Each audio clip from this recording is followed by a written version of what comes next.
Thank you for joining us today. We will be installing a Leer 100 XQ Sport. First, you're going to be placing the cap on there using whatever means you can for men or equipment. Make sure it's all squared away and lined up.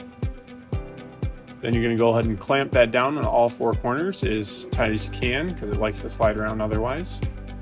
Now we're going to move on to the wire harnessing, which you should receive instructions with how to do that along with the harness. If you didn't do the harness because you want to hard wire, I guess you can just go ahead and fast forward this part. So now how I got this trailer connector out, you're going to push in 2 pins on the back, and that way you don't need to be underneath the truck trying to see what you're doing. So you push in the 2 pins that are on the left and right, and it'll pop right out, and then you will be able to, I had a bunch of sand from my work in my truck connector, so I just cleaned it out and then working on assembling the new one into the existing truck trailer harness.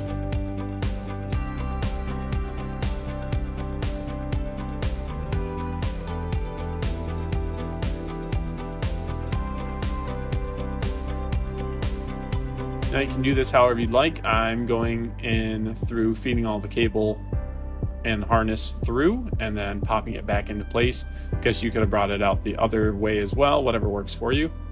And that should just pop right back in.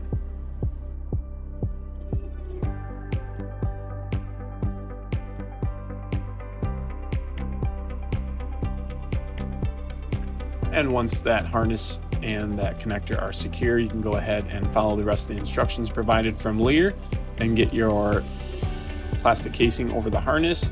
And I wouldn't recommend zip tying it up, but also use a wire or a snake and feed it up through the side of the bed of the truck.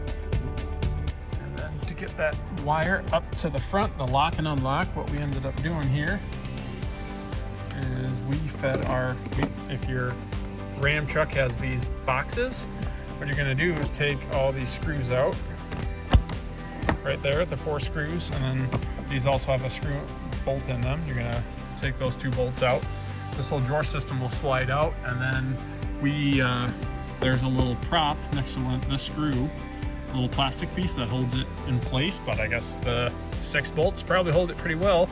So we just went ahead and broke that off and then fed the wire through the existing hole in the truck. So it's about like right there. Fed it off to the side here and then up front. I know there's other ways to do it, but we found that the most convenient in this circumstance, as we couldn't get to the rear of the truck to feed it somewhere in the back behind the seats.